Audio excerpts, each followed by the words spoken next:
Bonjour à tous et à toutes, bienvenue pour ce 5e webinaire dans le cadre du Safari des métiers du numérique 2021. On se retrouve encore aujourd'hui pour continuer à parler de reconversion professionnelle dans les métiers du numérique, de parler des conseils bonnes pratiques métiers qui recrutent. Avant de rentrer dans le vif du sujet, quelques informations pratiques pour ceux et celles qui nous retrouvent pour la première fois. Donc, le Safari des métiers du numérique est un événement annuel pour l'emploi et la formation dans la filière numérique. L'objectif est bien de réunir l'ensemble des acteurs et actrices de l'écosystème numérique, entreprises, organismes de formation et partenaires de l'emploi, pour vous permettre d'enclencher efficacement un projet de reconversion professionnelle. L'événement est vraiment là pour un public en reconversion professionnelle ou demandeurs et demandeuses d'emploi. Ce n'est pas un événement pour recruter le jour J, mais bien évidemment pour vous donner un maximum d'informations sur les métiers. Les partenaires engagés sur l'événement sont vraiment là pour répondre à l'ensemble de vos questions. Comme son nom l'indique, le Safari des métiers du numérique est normalement un événement qui inclut une visite d'entreprise avec des rencontres collaborateurs et collaboratrices.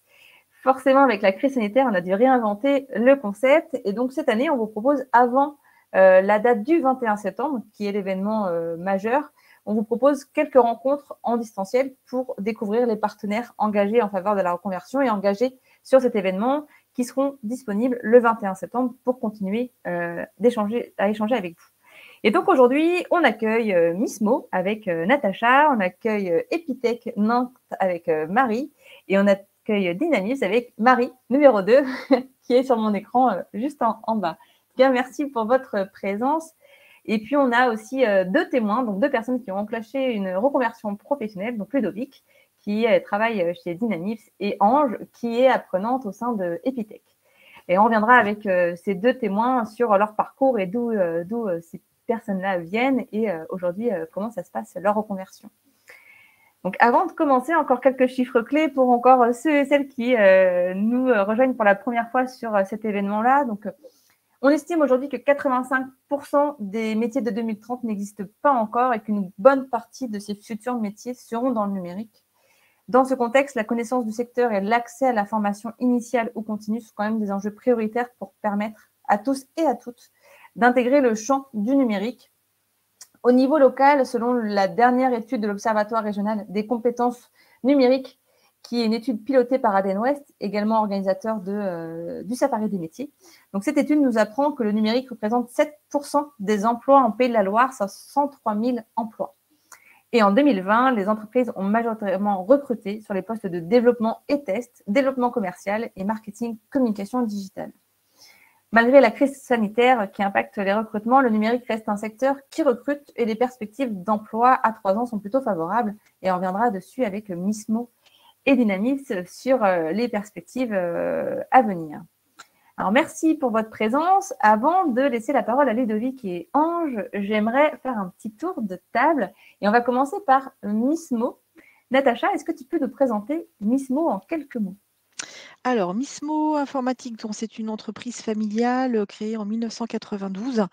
On a 2 activités, une partie, plutôt développement puisqu'on est éditeur de notre ERP qui s'appelle Athénéo. Donc il est développé en interne, voilà, donc on a une équipe qui se charge de cela et on a une deuxième activité qui est plus sur, l'infogérance et la distribution de matériel. Donc on fait en sorte que, nos clients, puissent être équipés, d'infrastructures, voilà, et on maintient leur infrastructure, on fait de la maintenance, voilà, création de projets, voilà, donc c'est assez varié chez nous. On a un logo, alors je sais plus comment on appelle ça, mais notre mot d'ordre, c'est forget technology, c'est-à-dire oublier la technologie. Donc, on dit à nos clients de se concentrer sur leur activité et nous, on gère toute la partie sous-marin, infrastructure et gestion pour eux. Voilà. Merci Natacha. Même question pour Marie Cauchy d'Epitech. Alors, comme j'ai deux Marie, on va plutôt donner le nom de famille aussi. Marie, est-ce que tu peux nous présenter l'école Epitech? Oui, bien sûr. Alors, Epitech, on est une école qui existe depuis 20 ans.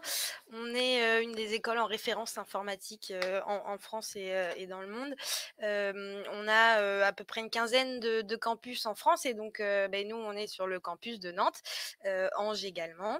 On a plusieurs cursus, alors on va aller sur de la formation initiale post-bac, on va aussi faire de l'admission parallèle sur des formations, après un bac+2, bac+3 et puis on a également, une partie, de formation, dédiée à la reconversion. Donc c'est le cursus sur lequel on va se focaliser aujourd'hui, donc le cursus Web Academy, dans lequel Ange est étudiante, depuis quelque temps, mais je la laisserai vous raconter son parcours. Merci Marie. Alors même question pour Marie. Est-ce que tu peux nous présenter Dynamics? On t'entend pas. Il faut que tu réactives ton micro. T'entends toujours pas.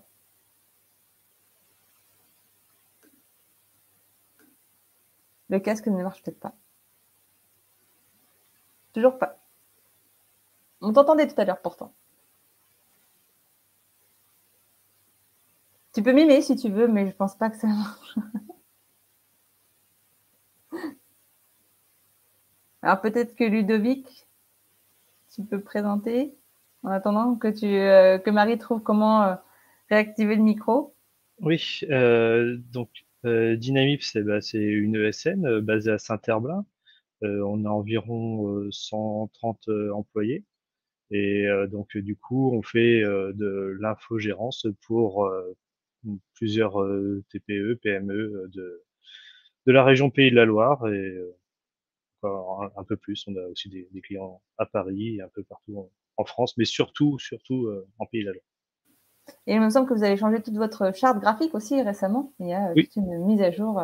Oui, cette année, là, depuis le mois de juin, la nouvelle charte graphique avec de nouveaux logos. Enfin, voilà, on essaye de rester dans notre temps avec quelque chose de plus moderne et une nouvelle accroche. Dynamics, habituez-vous à le dire. Marie, est-ce que tu veux compléter? Est-ce que ton micro s'est réactivé? Non, on t'entend pas. Je te redonnerai si tu veux la parole un peu après. N'hésite pas à essayer de réactiver. On aimerait bien t'entendre. Deuxième question. Alors, Miss Mo, vous êtes fidèle partenaire du Safari des métiers depuis quelques années. Comment se matérialise l'engagement autour de la reconversion professionnelle chez vous? Alors, c'est une vaste question.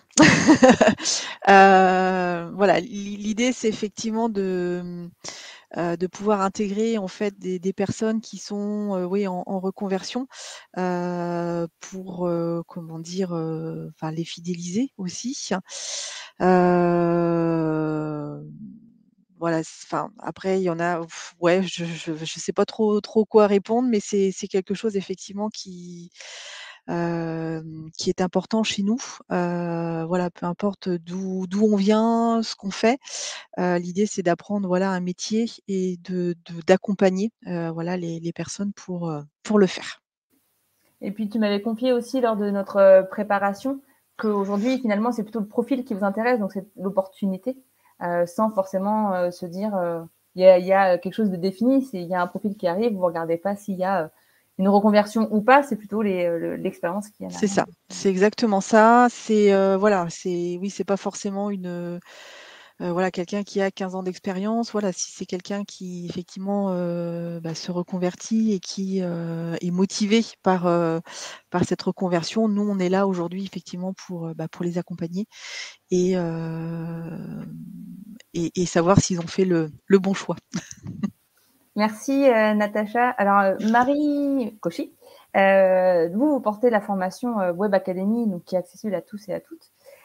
Quel est l'objectif de cette formation et qui s'inscrit sur cette formation? Est-ce qu'il y a un profil, en tout cas, qui ressort de cette formation? Alors, En fait, la formation Web Academy, elle a démarré sur Nantes. Nous, on accueille notre 3e promotion en cours en novembre. Elle a démarré sous l'égide de la Grande École du Numérique. J'imagine que c'est un terme qui a plus ou moins été abordé dans les tables rondes précédentes et qui le sera également lors du 21 septembre de l'événement. La Grande École du Numérique, hein, c'est quelque chose qui a été mis en place par l'État, pour résumer rapidement, et qui a vocation à permettre à des personnes en reconversion ayant des diplômes inférieurs au bac, voire égal au bac, aller vers une reconversion dans les métiers du numérique. Et donc la formation Web Academy est vraiment dédiée à des profils ayant en niveau bac ou en dessous du bac et souhaitant aller jusqu'à un niveau bac+2 en développement web. En termes de diversité, effectivement, on est sur une formation diversité sociale et mixité. On ne le cache pas, avoir des critères de mixité, et donc sur une formation de 15 étudiants, nous avons une volonté d'avoir une mixité homme-femme. Et voilà, Ange est là pour en témoigner, parce que voilà, on sait aussi que dans les métiers du numérique, on va cruellement manquer de profils féminins, donc on essaye aussi de participer à cette diversité-là. Les profils rencontrés sont assez divers finalement, issus forcément voilà on va dire des profils diversité, mais on se retrouve avec des personnes qui vont pas forcément avoir les mêmes âges, qui vont pas forcément avoir les mêmes emplois du temps, le même rythme de vie, les mêmes étapes de vie, et donc c'est ça qui est très intéressant aussi. Et puis je pense que Ange confirmera cette partie-là, mais c'est de pouvoir s'immerger dans une promotion avec des profils qui viennent de tout horizon, avec des histoires complètement différentes, des parcours différents, et éventuellement, ça rebondit sur ce que Natacha disait, des expertises métiers dans leur vie professionnelle précédente qui sont intéressantes aussi dans la construction de cette formation. Merci Marie. Alors deuxième question, en quoi le Covid a eu aussi un impact? On l'a vu, hein, il y a eu un arrêt, en tout cas il y a aujourd'hui des signes de reprise. En quoi le Covid ou la Covid a aujourd'hui est une opportunité pour vos apprenants et aussi la vision des entreprises? Aujourd'hui, est-ce que vous sentez une accélération des besoins des entreprises? Alors oui, forcément, on ressent un besoin d'accélération des entreprises, mais que ce soit sur nos formations post-bac ou sur nos formations de reconversion. De manière générale, le Covid a poussé les entreprises à réfléchir à leurs besoins, on va dire, au point de vue numérique, et donc de repenser un peu leur process et leur manière de travailler. Je pense qu'on a aussi un autre pan d'opportunité, mais qui ne dépend pas de nous, hein, finalement, mais c'est le Covid a fait réfléchir aussi beaucoup de personnes sur leur parcours professionnel. Et je pense que la reconversion professionnelle aujourd'hui devient une vraie solution, et quelque chose qu'on peut envisager de façon peut-être plus sereine aussi, puisqu'on est quand même beaucoup d'acteurs. Nous, on est établissement de formation, mais on n'agit pas seul, hein, on agit aux côtés d'institutions et d'entreprises. Et donc, je pense que la reconversion professionnelle devient une vraie opportunité à réfléchir pour des personnes qui souhaiteraient avoir de nouvelles opportunités professionnelles.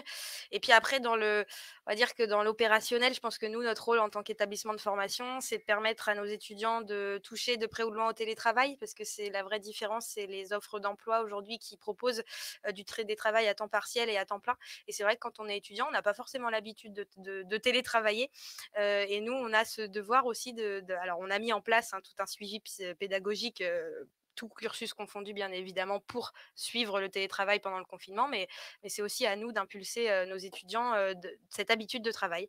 Voilà. Après, c'est vrai que sur les opportunités professionnelles, on est sur des taux de sortie à 100% de CDI sur les 2 promotions qui sont sorties actuellement. Je pense qu'on continuera dans cette démarche-là, et effectivement, il y a de belles opportunités qui se créent. Je pense que Ange pourra en parler plus en détail, puisqu'elle est en pleine recherche d'alternance actuellement. Merci beaucoup, Marie. Alors, Marie, Dynamix, est-ce que vous m'entendez là? Ah, parfait. Ah, super. Alors, Marie, vous, c'est votre première participation au Safari des métiers du numérique. Pourquoi cet engagement en 2021? Qu'est-ce qui s'est passé chez vous? Alors du coup, on a décidé de participer, notamment parce que l'année dernière, donc en 2020, on a ouvert une école interne qui s'appelle la Dyna School, en partenariat avec l'EPSI. Et du coup, l'objectif de cette Dina School, c'est d'intégrer des alternants pour les former au métier de technicien et administrateur système et réseau. Et du coup, derrière, avec une embauche en CDI à la clé. Et du coup, cette Dina School, c'est à la fois des jeunes, mais aussi des personnes en reconversion professionnelle, donc qui intègrent les psys. Et pour donner un exemple de cette diversité, pour la promo numéro 1, on a accueilli 15 alternants âgés de 19 à 42 ans. Et en fait, ça rejoint du coup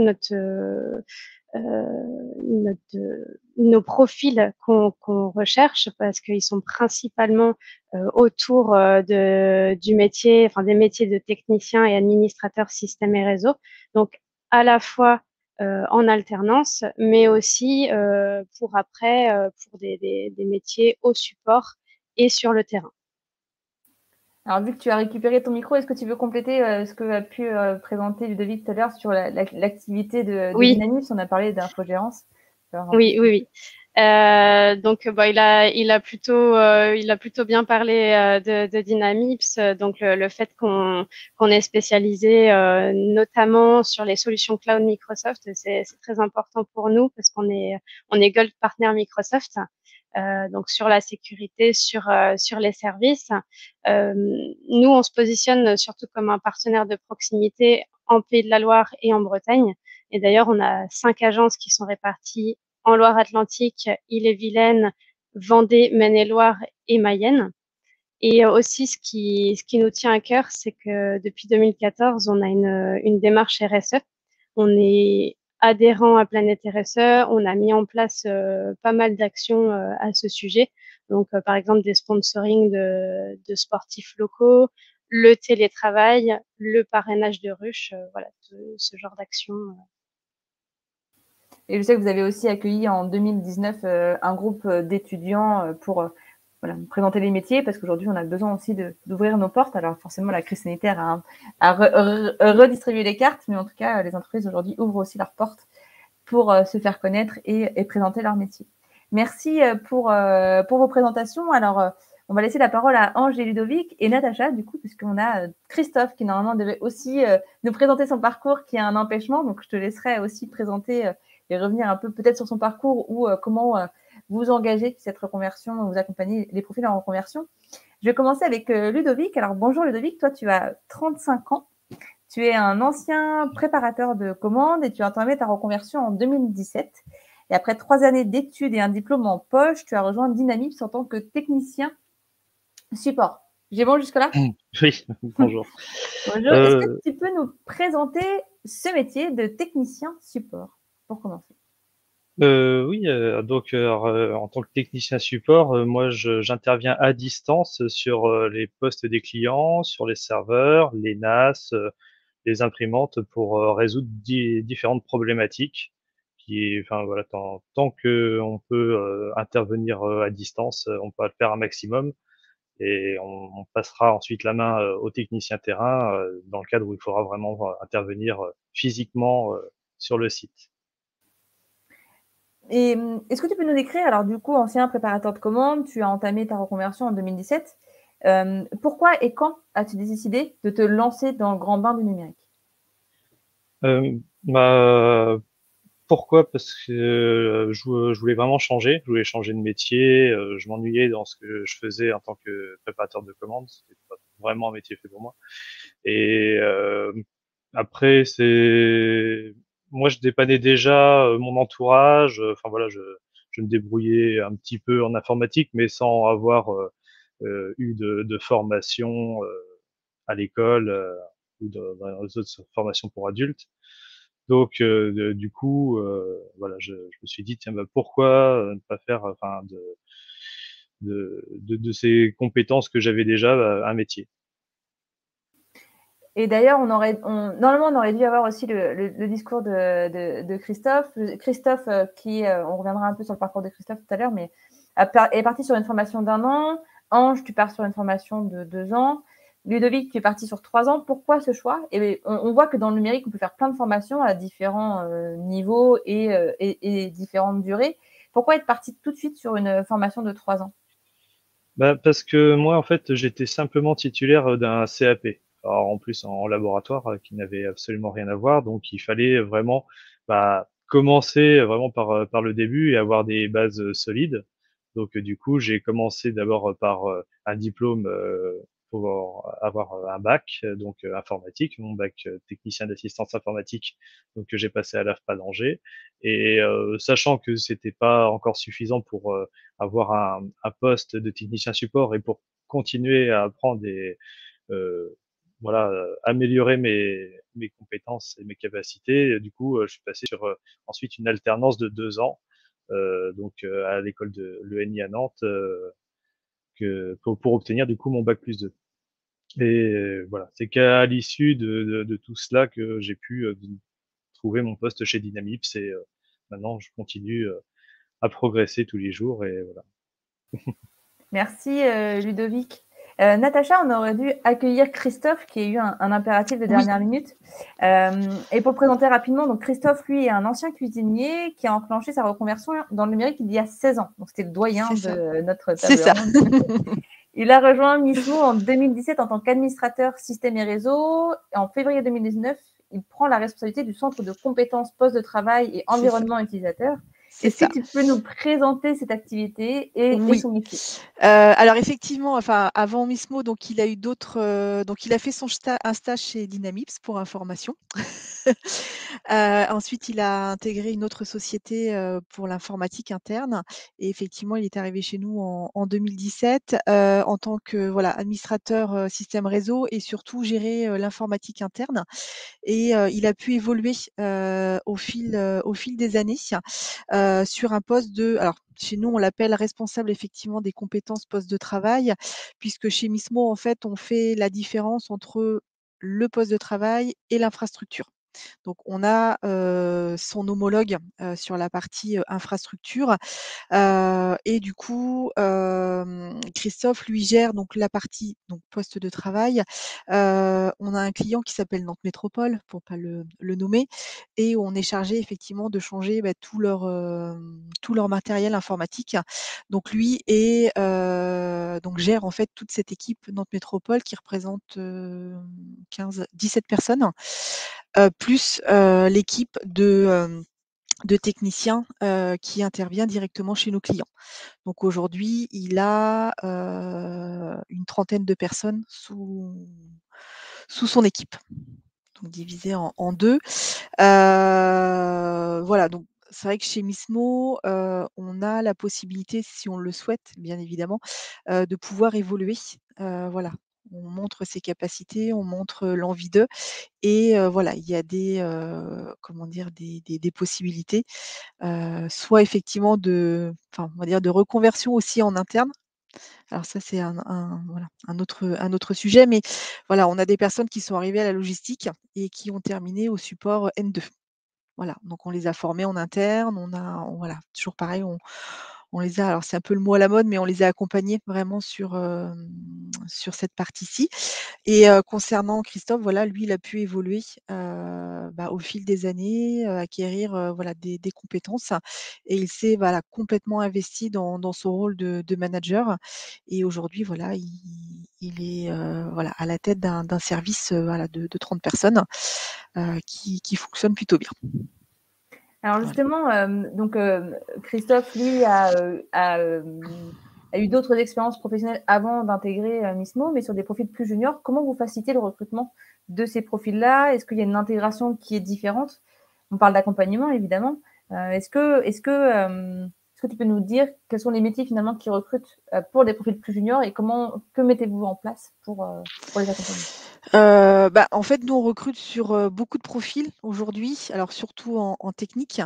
Voilà, on s'est rendu compte que les profils devenant pénuriques, justement, on s'est tourné vers cette reconversion, vers des profils un peu plus juniors, qui ont des bases, mais qui, au fil des années, voilà, vont acquérir un petit peu plus d'expérience. Donc l'idée, c'est voilà, de pouvoir les former sur au moins 6 mois, pour que après, voilà, il soit autonome sur les différentes fonctions. Donc, on a aussi du support, un peu le même métier que fait Ludovic. On a des techniciens terrain. Voilà. Donc, au niveau des compétences techniques, voilà, c'est un apprentissage au quotidien sur le terrain. Voilà, avec, comme on dit, enfin, une communication. Et on apprend, voilà, entre guillemets, des anciens ou des personnes, voilà, qui ont un petit peu plus d'expérience. Et c'est comme ça que, bah, justement, ils arrivent à monter en compétences et qu'ils soient rapidement autonomes. Merci, Voilà. merci Natacha. Alors, j'accueille aussi Ange. Bonjour Ange. Toi, tu as 32 ans et originaire du Cameroun. Tu es arrivé en France il y a 3 ans avec un diplôme d'infographiste. Après quelques recherches infructueuses dans ton secteur, tu as rejoint la Web Academy en novembre 2020 pour devenir développeuse full stack. Est-ce que tu peux, on a perdu Ange, est-ce que tu peux nous présenter ton métier si tu es revenu? Est-ce que tu peux nous présenter ton métier et c'est quoi la différence? Parce qu'on en parle beaucoup de full stack, back-end, front-end. Nous expliquer un peu la différence et en quoi consiste ton métier. Il faut que tu réactives ton micro.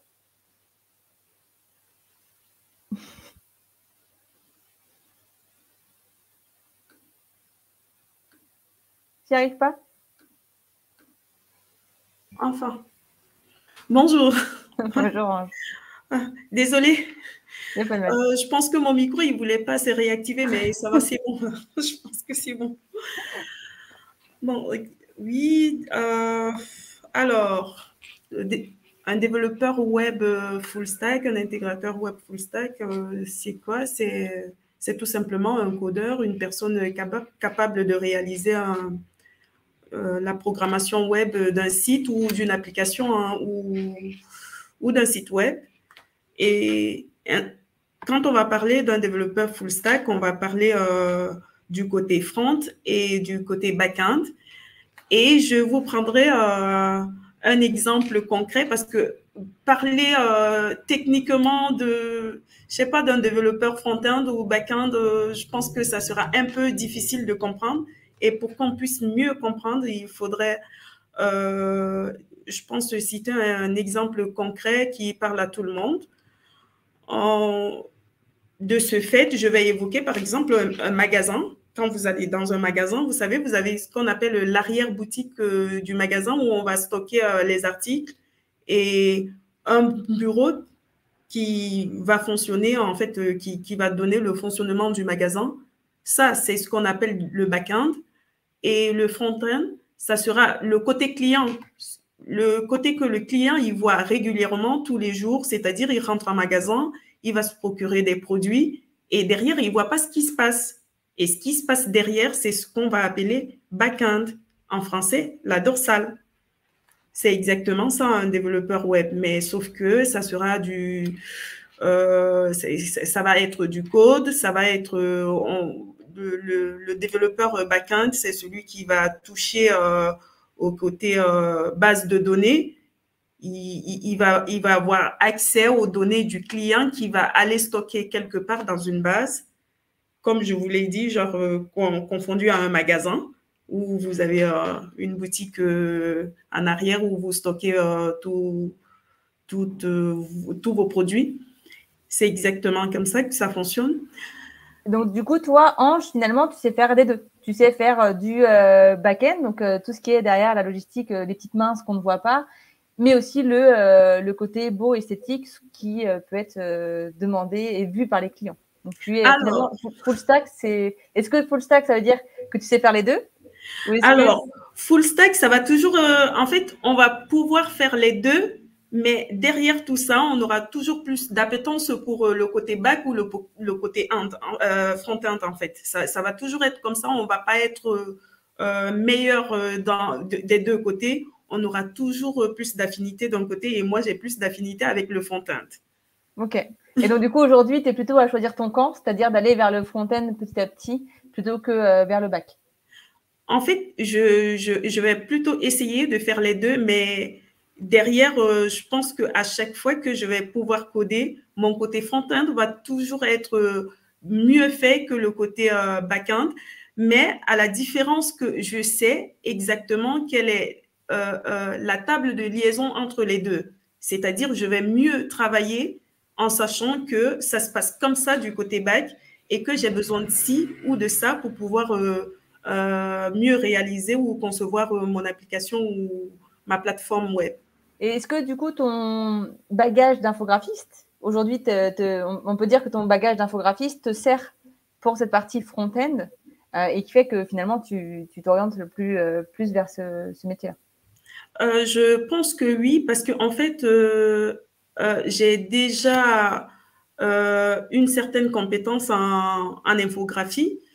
L'infographie et surtout que j'ai fait le côté print, ce qui va dire, ça va nous ramener tout de suite au visuel. Et comme je l'ai dit tout à l'heure, le front-end, c'est du visuel. C'est ce que l'internaute va voir quand il est devant son application ou devant sa plateforme web. Je pense que c'est ce qui fait en sorte que j'ai une bonne affinité avec le front-end en fait. Ok. Et du coup, dans ta présentation et quand on en a échangé aussi au téléphone, donc toi, tu as un diplôme d'infographiste que tu as eu au Cameroun. Tu as une forte appétence pour les nouvelles technologies, du numérique. Pourquoi ne pas avoir choisi cette voie-là quand tu étais au Cameroun et plutôt parti sur l'infographie? Alors, premièrement, je viens d'un pays, désolée de dire ça, mais c'est vrai, je viens d'un pays d'un pays pauvre. Et pour être très simple et mieux expliquer les choses pour que tout le monde puisse comprendre, le SMIC au Cameroun est de 75 € l'année. Je dis bien 75 € l'année. Et on va se retrouver pour les métiers du numérique à aller jusqu'à 1080 € l'année pour pouvoir avoir accès à une formation dans le numérique. Ça fait carrément ce que un membre de famille peut avoir en un an comme salaire. Vous voyez que c'est très difficile pour une famille, comment je peux dire, pour une famille moyenne de pouvoir avoir accès à ces études-là. Donc, pour moi, j'avais pas la possibilité d'avoir ces études-là ou d'avoir accès, en fait, donc je pouvais pas. Et déjà, pour faire infographie, il y a dû avoir des sacrifices et de l'aide des personnes très proches de moi. Donc, du coup, aujourd'hui, tu arrives en France et ça te permet finalement aussi de pouvoir revenir à tes premiers amours avec cette appétence numérique. Merci, ouais. Ange. On reviendra un petit peu sur ton parcours juste après. Natacha, si on revient un peu sur les recrutements, j'en ai parlé en introduction, la crise sanitaire a eu un impact sur les recrutements. Marie de Dynamips, je te poserai aussi la même question. On sait que la crise sanitaire a peut-être arrêté certains recrutements ou en tout cas demandé certains aménagements. Est-ce que tu sens une reprise, un contexte favorable pour réenclencher une embauche de profils en reconversion et des profils juniors? Quels aménagements vous avez dû mettre en place? Alors nous, on a un peu de chance, c'est que même pendant le confinement, j'ai toujours recruté en fait. Alors c'était un peu plus calme certes, mais mon poste entre guillemets ne s'est jamais arrêté. Effectivement, aujourd'hui, on recrute par contre différemment. Voilà, moi je me suis rendu compte, alors je ne sais pas si Marie sera d'accord avec moi, mais aujourd'hui en fait, on poste une annonce. Voilà, on a 10 annonces pour 3 personnes on va dire 3 candidats, en fait. Donc ça devient très, très compliqué. Donc on essaye de trouver, d'autres créneaux, pour pouvoir recruter et ce créneau, justement de reconversion, reste, effectivement un créneau à exploiter, puisque aujourd'hui, voilà, il y a plus de demandes il y a plus d'offres, pardon, que de demandes. Donc voilà, donc c'est pour ça qu'on met en place. Donc moi personnellement, voilà, je participe à des job dating, à des salons type, le Safari des métiers, pour pouvoir justement rencontrer, le maximum de personnes et pouvoir, voilà, recruter. Voilà, on recrute différemment. En fait, c'est un peu dans l'air du temps et le télétravail effectivement fait fait partie aujourd'hui, intégrante, d'avantages pour, on a des avantages sur un poste le télétravail, voilà, fait autant que des tickets restaurants, qu'une mutuelle, que des RTT. Ça fait partie aujourd'hui d'un package, pour recruter aussi. Voilà. Merci Natacha. Alors, Marie, même question. Voilà, on le sait, la crise sanitaire, à un moment donné, a arrêté certains recrutements. On a fait d'autres tables rondes et c'était aussi un avis partagé qu'à un moment donné, quand on est en télétravail, on ne peut pas accompagner de la même manière des profils juniors. Vous, de votre côté, comment vous avez travaillé et comment vous avez peut-être repensé votre feuille de route pour continuer à aller recruter des profils en reconversion, en tout cas, notamment avec votre ouverture d'une école?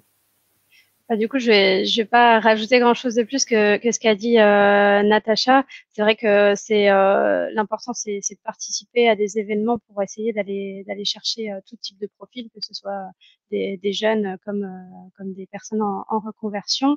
Après, par rapport à la mise en place du télétravail, nous, ça fait déjà depuis 2016 que c'est en place et ça s'est accentué avec le premier confinement. Là, aujourd'hui, on est dans une optique où on est un petit peu libre de faire du télétravail ou non. Donc ça, c'est vrai que c'est quelque chose qui apporte un plus. Après, voilà, c'est vrai que je suis pas sur la partie RH, donc au niveau des recrutements, je pourrais pas forcément répondre complètement à cette question. Après, de toute façon, on aura des personnes qui seront disponibles lors du safari qui pourront mieux répondre, je pense, à cette question. Non, mais c'est intéressant de savoir que finalement, vous, le télétravail, vous l'aviez déjà mis en place, c'était déjà quelque chose d'instauré Oui. dans votre entreprise. Merci Marie. Ludovic, alors, on en a parlé, tu t'es lancé sur un challenge de 3 ans de formation, donc reprise d'études. En termes d'organisation, qu'est-ce que ça demande comme organisation de repartir sur 3 ans de formation? C'est très bien que voilà, c'est un vrai choix, c'est une motivation, c'est quand même presque un changement de vie. Quels ont été pour toi les freins et peut-être les blocages aussi, ou même les opportunités La chose principale à trouver, c'est surtout le financement des formations et en plus, pour moi qui étais déjà parti de chez mes parents depuis bien longtemps, qui était déjà autonome, de conserver un salaire pour pouvoir continuer à vivre et à gérer le quotidien. Donc ça a été possible. Moi, dans un premier temps, je suis passé par le FONGECIF et j'ai fait donc un CIF, donc un congé individuel à la formation, qui a permis du coup de conserver mon ancien emploi de préparateur de commandes, tout en pouvant bénéficier justement de la formation donc à l'AFPA, qui a été intégralement payée via le FONGECIF et mon maintien de salaire. En fait, j'étais encore employé donc à l'époque préparateur de commandes chez Leclerc. Donc c'est eux qui me versaient mon salaire comme si j'étais encore à travailler donc dans les dépôts. Donc ça c'est important. Ça, c'était pour la première année ou ça a été pendant les 3 ans où tu as pu bénéficier du FONGECIF? Alors non, ça c'était la première année. Après, pour passer mon bac+2, c'est là que je suis passé sur de l'alternance, parce que pour le bac c'était en formation continue.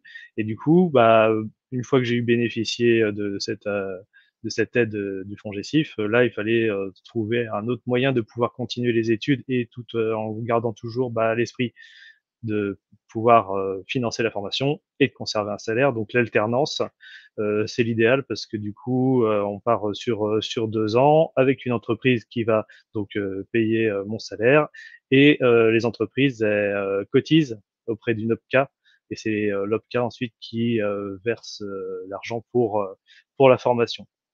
Et c'est bénéfique aussi parce que à l'issue, une fois qu'on était formé en interne, peut aussi y avoir un recrutement en CDI à la suite de l'alternance. On l'a vu, hein, une vraie montée en puissance de l'alternance ces dernières années et qui sont des vraies opportunités, notamment dans le numérique. Merci Ludovic. Alors Ange, toi, quand tu as intégré la formation Web Academy en novembre 2020, tu n'avais jamais codé, jamais touché une ligne de code et finalement tu as entamé ta reconversion dans cette formation. Comment s'est déroulée ton entrée en formation et sur quels critères as-tu pu être évalué? Alors, ouais, c'est vrai.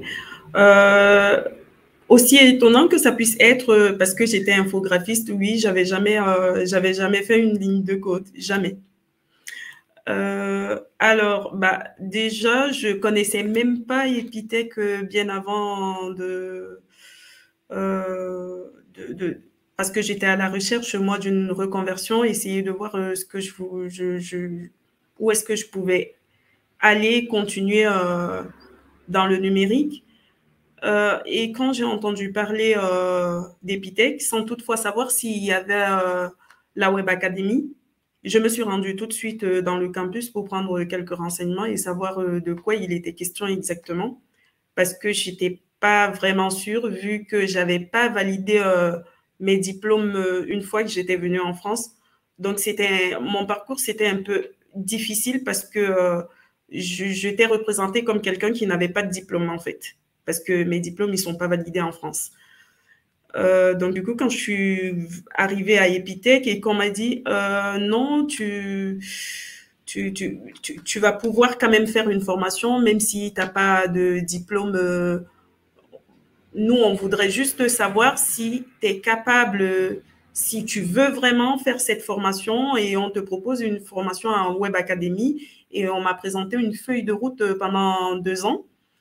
Et moi, j'ai essayé d'examiner tout et je me suis dit oui, pourquoi pas, je vais me lancer. Alors, le processus de recrutement, il fallait passer déjà par un test d'engagement parce qu'il faut savoir, la formation, elle est très rude.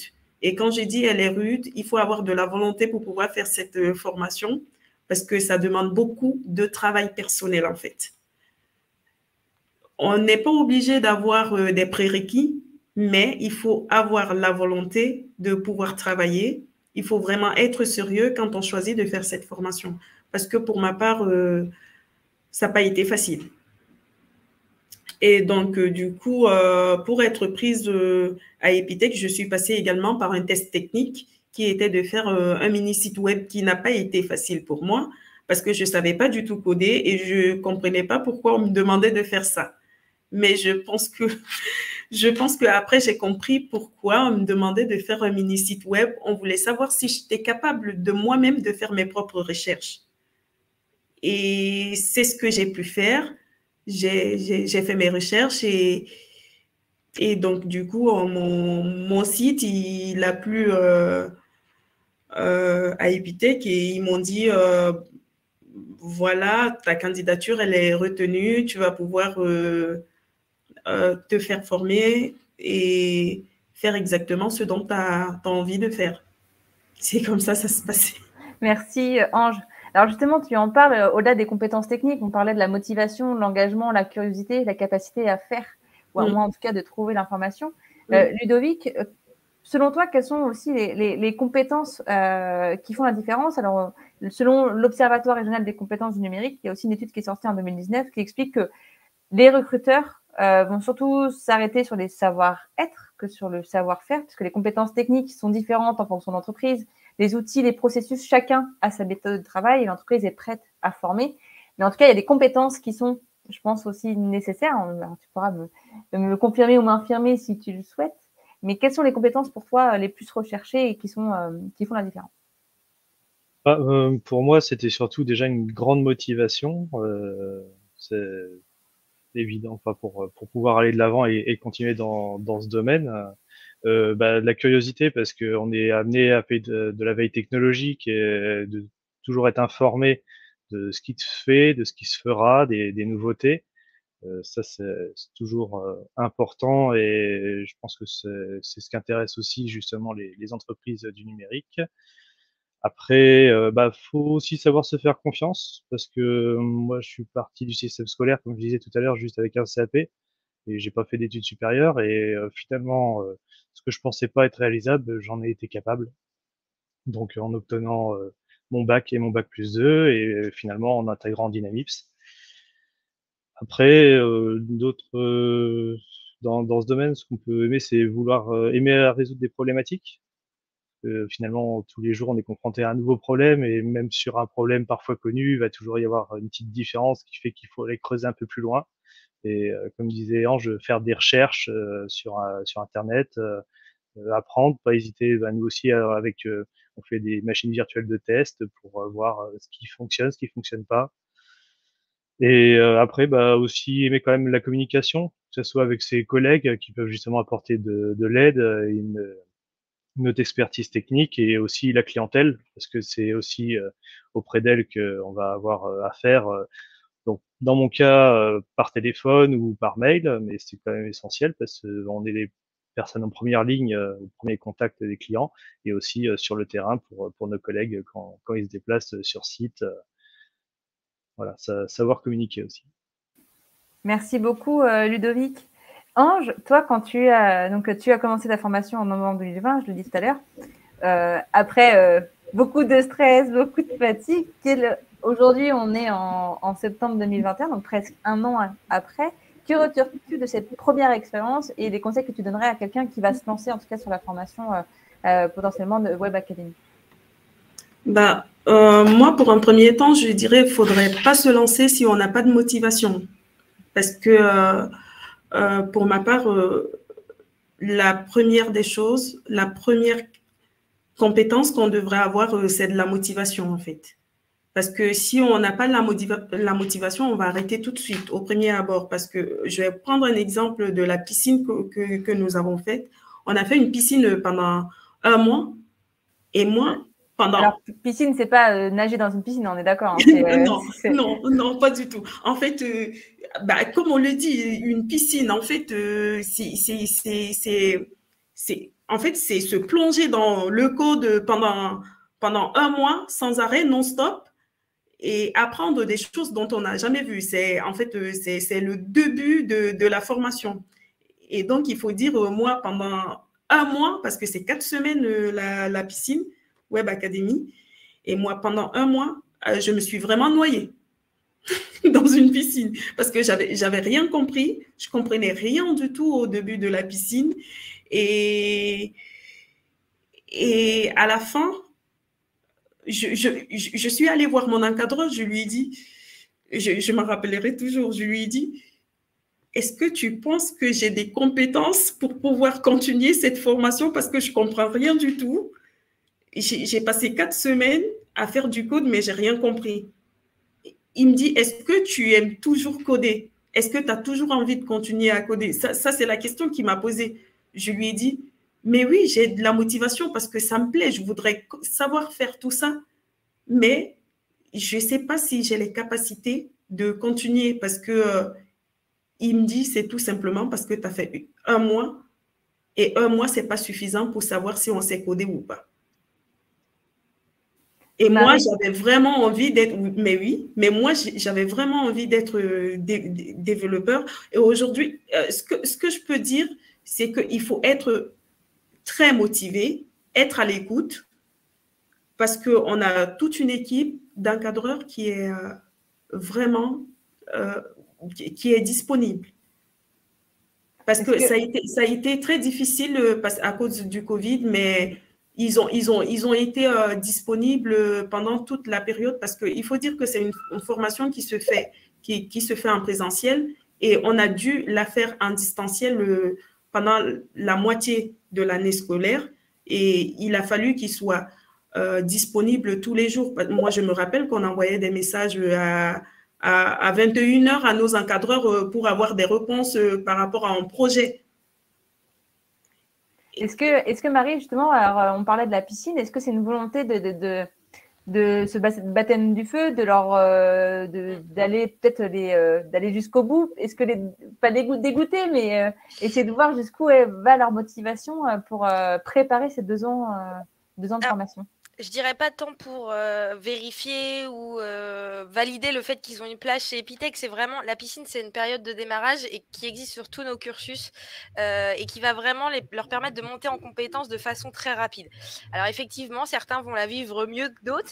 C'est aussi une période qui va permettre toute cette cohésion entre les promotions et puis toute la mise en place du travail et de la relation qu'on va avoir avec ces encadrants pédagogiques. Parce que chez Epitech, au vu de notre pédagogie par projet et donc où les étudiants avancent beaucoup entre eux et accompagnés par leurs encadrants pédagogiques, la piscine nous permet un bon démarrage. Par contre, on n'est pas sur de on va pas sélectionner les profils à la sortie de la piscine en disant toi tu n'as pas réussi, tu ne pourras pas continuer la formation. On les met dans un rythme, on les met dans le bain, d'où le nom de la piscine. On les laisse se noyer, mais on est quand même autour avec les bouées. Et puis en fait, c'est le démarrage qui permet après d'aller reprendre chaque petite spécification de la piscine et de continuer à avancer et à monter en compétences et à creuser les sujets plus en profondeur. Merci beaucoup, Marie. Je vois qu'il est 13h24, alors j'essaie d'accélérer pour qu'on termine et que je vous libère tous et toutes à 13h30.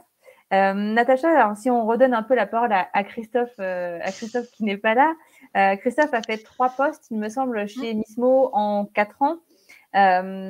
Pourquoi tous ces changements? Alors, on a parlé à demi-mot tout à l'heure, mais comment vous accompagnez l'évolution de vos collaborateurs, collaboratrices? Alors, pour reprendre, enfin, je pense que Ange a très très bien résumé, c'est la motivation en fait. Si on n'a pas de motivation, bah, il se passe rien.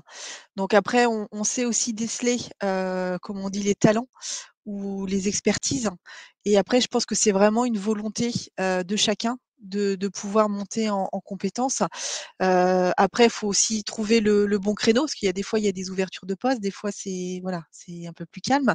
Mais voilà, quand on décèle effectivement une plus-value, voilà, on essaye de voilà, comme on sait que les profils sont entre guillemets rares et quand on est voilà depuis un certain nombre d'années dans une entreprise, voilà, on peut avoir tendance à un peu tourner en rond. Voilà, l'idée c'est de pouvoir redonner un nouveau souffle et pouvoir que le collaborateur puisse rester et puisse s'épanouir aussi sur ce nouveau poste. Après, c'est l'évolution en fait, elle est à chacun. On a des personnes qui sont là depuis 15 ans, qui sont très bien à leur poste, qui veulent rien changer, et d'autres qui justement arrivent, ont les dents un peu longues, mais voilà, mais en toute bienveillance, et qui ont voilà, alors c'est pas forcément opportuniste, c'est pas le mot, mais voilà, qui ont envie d'évoluer, qui ont envie de grandir, justement, surtout lorsque c'est une reconversion. Voilà, là, si effectivement, on a la possibilité oui, bien évidemment, on fait monter nos collaborateurs en compétences. Tous les mois, on a des mobilités internes qui sont faites. Merci, Voilà. merci Natacha. Toi, Ludovic, est-ce que des ouvertures, des évolutions à venir, est-ce que tu as des projets au sein de Dynamips qui commencent à s'ouvrir? Bah oui, moi, mon futur proche dans Dynamics, c'est de passer administrateur système et réseau. Donc pour ça, je reçois des formations en interne. Donc là, depuis le début de l'année, j'en ai reçu plusieurs sur plusieurs thématiques, Microsoft 365, Azure, Sophos. Voilà, donc c'est assez varié. Je suis pas cantonné non plus à faire que des tickets post simples. En fait, je peux prendre des tickets plus complexes. Et donc des fois, je sais pas toujours dans quoi je vais me lancer, mais bon bah j'ai le soutien de mes collègues administrateurs et mon chef, voilà justement pour m'épauler, m'aider à traiter la demande, mais aussi bah du coup comme ça j'apprends par la même occasion et c'est de cette façon-là que je vais certainement devenir administrateur dans le futur. Et après, on passe aussi des certifications. Donc pour Microsoft 365 toujours, Azure, Sophos, Vim, VMware. Donc ça nous permet justement voilà de nous spécialiser sur tel ou tel domaine et telle compétence demandée pour voilà, obtenir ces certifications, continuer à évoluer. Donc chez Dynamics, voilà, on peut évoluer comme ça. Donc ma prochaine étape, ça sera administrateur. Merci Ludovic. Alors, vous en parlez très bien aujourd'hui. Ça permet aussi de casser un peu les clichés derrière l'informatique. Je suis tout seul derrière mon ordinateur. Au final, vous en parlez beaucoup, cohésion d'équipe, travail de groupe.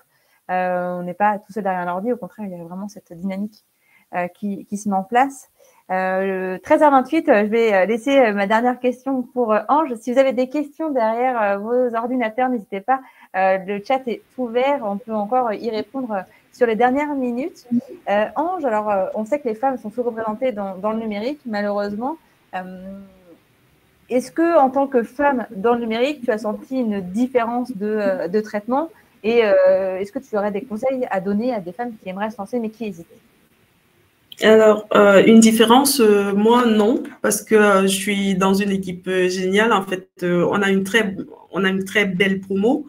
mes camarades de promo, en fait, avec mes camarades de promo, on ressent aucune différence. On voit pas si je suis une femme ou un homme. J'ai jamais ressenti tout ça, en fait, du tout. J'y pensais même pas jusqu'à ce qu'on me pose la question, en fait. Et c'est pareil avec les encadreurs. On reçoit tous les projets comme tout le monde, et puis on apprend de la même façon, c'est-à-dire on a nos projets et puis on va aller chercher. Et ensuite, si on s'en sort pas, on a nos encadreurs ou alors on va travailler avec l'équipe, nos camarades de promo.